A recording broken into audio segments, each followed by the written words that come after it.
On this show, we often talk about the growth or projected growth in the north of the state, the northwest in particular. But what about the southwest? The Western Australian Population Report has shown a population growth of more than 40,000 people in the next decade. Now, a lot of these people will be aged over 65. So, what are the implications for this, and what needs to be done when it comes to infrastructure? Brendan Acott is a property developer and he's with us now. Hello, Brendan. Good afternoon, Barry.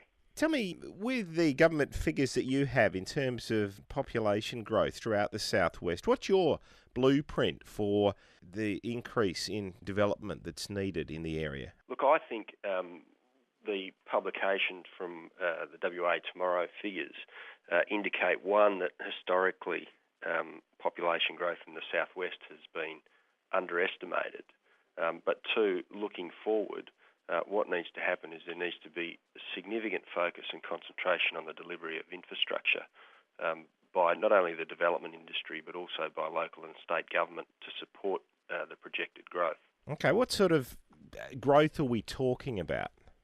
Well, look, Busselton more broadly, the growth projection numbers are indicating that between now and 2026, so effectively over a 13-year period, 14-year period, you're talking about growth from 35,000 people in the Shire of Busselton to in excess of 55,000. And our own economic research that we've done through some consultants in respect to Dunsborough directly will see the population of Dunsborough double almost from just over 4,000 people to around about 8,000 people in the next 20 years.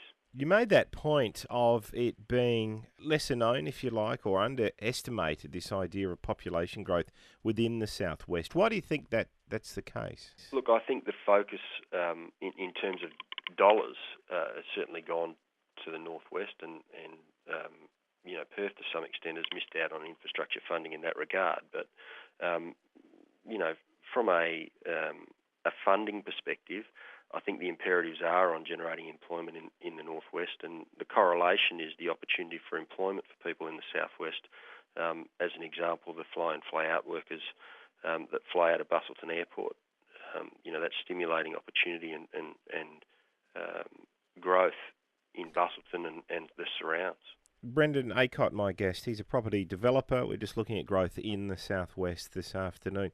You said there you've looked at some of the figures of increase in population, and they're pretty significant over the next decade or so. What sort of demographic are we talking about here?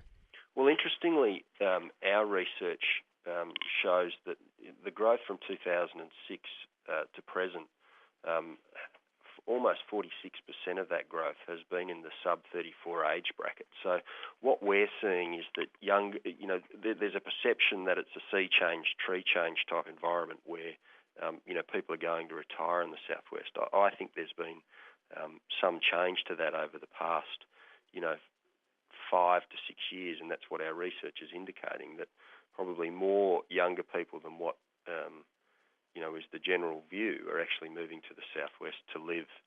The implications, you mentioned it at the top regarding infrastructure.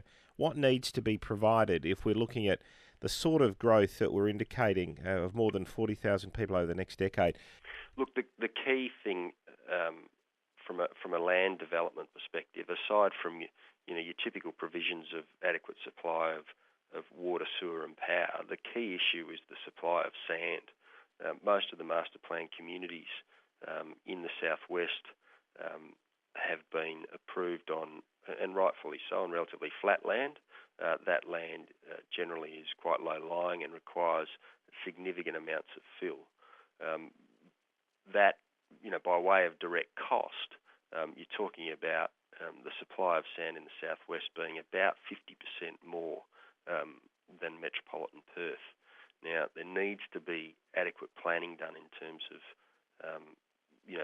the ready supply of sand into the future to be able to build these communities going forward.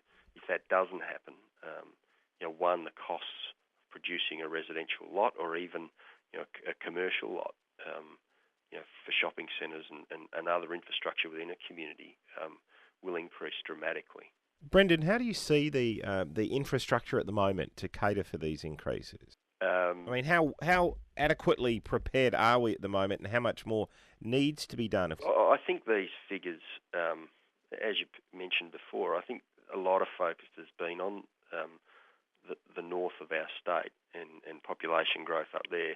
These figures should highlight to government that there is a need for them to be active in their planning, both at local government and state government level, for the provision of infrastructure, because clearly,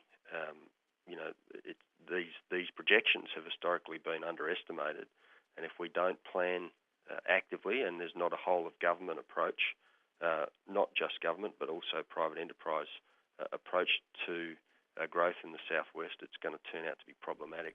So a fair bit of work to be done. All right, Brendan Acott, we'll leave it there. Thank you very much. Thank you.